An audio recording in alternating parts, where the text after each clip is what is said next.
बिस्मिल्लाहिर्रहमानिर्रहीम, अस्सलाम वालेकुम। होता है शब व रोज़ तमाशा मेरे आगे। मैं हूँ अयाज़ अकबर यूसुफ़ज़ई और आप देख रहे हैं तमाशा।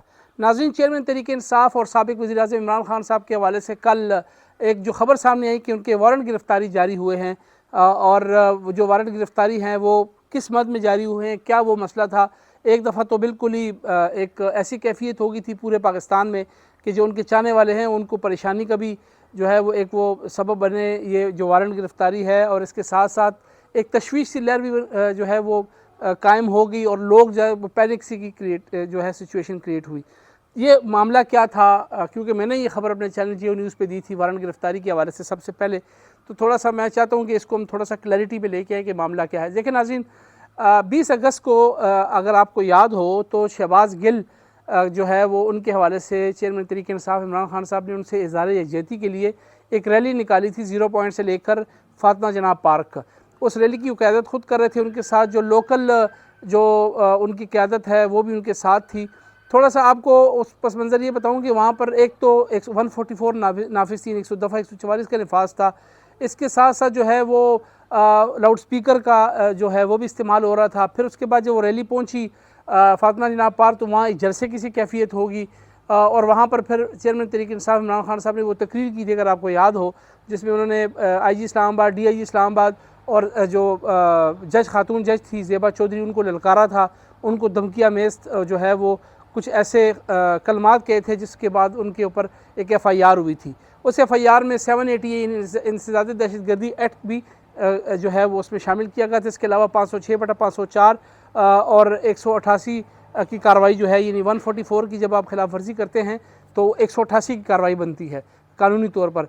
अच्छा, वो जब ये सारा मामला हुआ तो उसके बाद उन्होंने उनको कुछ समन किए गए इस थाना मरगला की हदूद, थाना मरगला में, क्योंकि ये अफनान पार्क आता है, तो उनको समन किया गया शामिल तफ्तीश होने के लिए, जिस पे वो शामिल तफ्तीश नहीं हुए। 2 से 3 मरतबा उनको समन किए, वो नहीं हुए। उसके बाद फिर उन्होंने चैलेंज किया था इसको 780A को, जो इंसदाद दहशतगर्दी एक्ट है, उसको चेयरमैन तहरीक इंसाफ इमरान खान साहब ने चैलेंज किया था हाई कोर्ट में। उसके ऊपर हेयरिंग हुई और बाद में एक फ़ैसला आया जिसमें हाई कोर्ट ने डायरेक्शन दी कि फ़ौरी तौर पर 780A जो है वो इससे हटा दी जाए, क्योंकि 780A किसी तकरीर के हवाले से जो है वो इस पर नहीं लगाई जा सकती।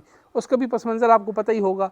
उसके बाद फिर इमरान खान साहब ने ये केस शिफ्ट हुआ नीचे लोअर कोर्ट में, यानी सिविल कोर्ट में, जिसको आप कह सकते हैं, या इलाका मजिस्ट्रेट की कोर्ट में, क्योंकि जो मामूली नोयत के मुकदमात होते हैं वो हर थाने का अपना एक मजिस्ट्रेट होता है अपने एरिया का, तो वो इलाका मजिस्ट्रेट की अदालत में हुआ, तो खान साहब उसकी ज़मानत कराने गए ही नहीं है। तो वो ये समझे कि शायद वो केस वहाँ से ख़त्म हो गया, या जो भी उनकी कानूनी टीम थी, मैं उस तफसील में नहीं जाता, तो उसमें वो हाज़िर नहीं हुए, और बाद में उनके वारंट गिरफ़्तारी जो है वो जारी किए गए। और वारंट गिरफ़्तारी जो मीडिया पे चले तो एक पैनिक की सी सिचुएशन क्रिएट होगी, और ऐसा लग रहा था कि खान साहब को गिरफ़्तार कर लिया जाएगा।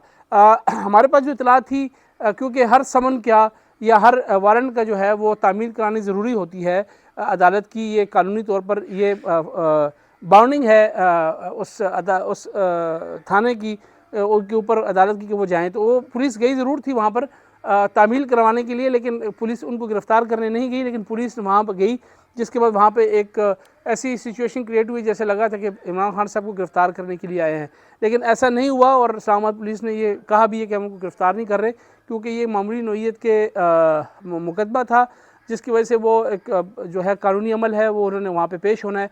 उसमें क्या डेवलपमेंट हुई कि आज सुबह चेयरमैन तहरीक इंसाफ इमरान खान साहब की जानिब से उसी FIR में जो है वो एक मरतबा फिर अबूरी ज़मानत के लिए दरख्वास्त दी गई, क्योंकि आज हफ्ता था, अदालत बंद थी, लेकिन फिर भी अदालतें खुली। देखें, खुलती हैं। अब मैं इसको बात करूँगा, गरीब आदमी के लिए कोई अदालत नहीं खुलती, लेकिन इन बड़े लोगों के लिए, वो खान साहब हों, वो शहबाज शरीफ साहब हों, नवाज शरीफ साहब हों, जितने भी बड़े लोग हैं, इनके लिए अदालतें भी खुलती हैं, और इनके लिए इंसाफ के थोड़ा सा पैरामीटर जो हैं वो लोगों से थोड़ा सा डिफरेंट होते हैं। मैं इस पर माफ़ी चाहूँगा, लेकिन क्या करें, मजबूरी है, ये लोग सवाल करते हैं, मैं नहीं कर रहा। आज फिर हफ्ते की छुट्टी थी और अदालत खुल गई।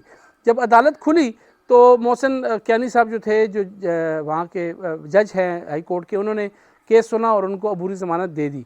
अबूरी ज़मानत देने के बाद जो है उनको 10,000 रुपये के मचलकों पर जो है वो उनकी ज़मानत मिली है। अब वो उनको ये भी साथ कहा गया कि फ़ौरी तौर पर जाएँ और अपनी अदालत में पेश हों, जो लोअर कोर्ट के अंदर ये सारा मामला है। तो ये सारा मामला बताने का मकसद ये था कि ये सारा है क्या, लोगों को समझ नहीं आ रही थी कि कौन सा FIR है, इसके अंदर क्या मामलात थे, کیوں خان صاحب کے وارنٹ گرفتاری جاری ہوئے اور کس نوعیت کے تھے، کیونکہ ساری بیلیبل افینس ہے، یعنی قابل ضمانت افینسز سے ساری، تو اس لیے اس میں ان کو ضمانت بھی مل جائے گی اور کوئی ایسا مسئلہ نہیں ہوگا. لیکن ایک سچویشن یہ ضرور کریٹ ہو گئی تھی کہ ان کے جو چاہنے والے تھے وہ پریشان ہو گئے شاید خان صاحب کو گرفتار کرنے جا رہے ہیں. اچھا، اب جو دوسرا معاملہ ہے جو کال خان صاحب نے دینی ہے اسی ہفتے میں، اس حوالے سے بھی اب حالات جو ہیں اب کافی زیادہ کشیدہ لگ رہے ہیں. کسان پہلے ہی اسلام آباد میں موجود ہیں، اسلام آباد انتظامیہ کے لیے کافی زیادہ جو ہے ایک چیلنجز کی کیفیت ہے، اور کل رات کو مراد سعید صاحب نے ایک چیلنج بھی دیا ہے کہ میں 27 کلومیٹر کے ایریا کو جو ہے میں جیل بنا دوں گا.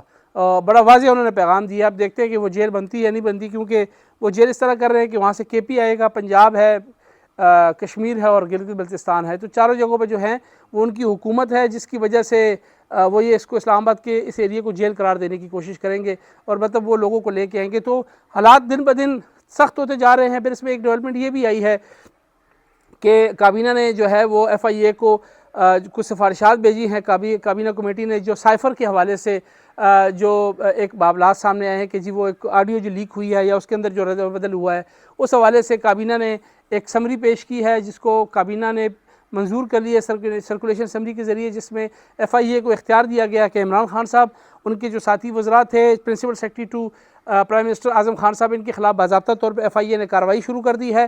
اب ان کو شامل تفتیش کیا جائے گا اور آفیشیل سیکرٹ ایکٹ یا اسی سرکاری کاغذات میں رد و بدل یا اس قسم کی جو چیزیں ہیں وہ اب اس کے حوالے سے ان پہ باضابطہ طور پر کارروائی ہوگی.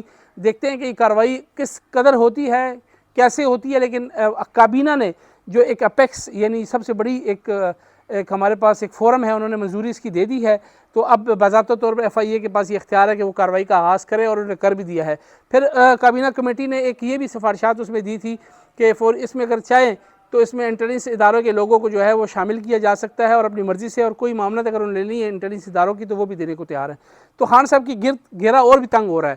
اب خان صاحب نے کب اعلان کرنا ہے وہ بھی ہمارے پاس 2 سے 3 دن ہیں جو کہ وہ اعلان کر سکتے ہیں. اور سب سے بڑی جو اس کے اندر بات آ رہی ہے کہ اب دیکھتے ہیں مقابلہ بڑا سخت ہے، کس قدر جو ہے وہ سچویشن کس طرف جاتی ہے، اونٹ کس کروٹ بیٹھتا ہے. ہمارے پاس یہی ڈیٹیل تھی. اپنا خیال رکھیے گا. اللہ حافظ.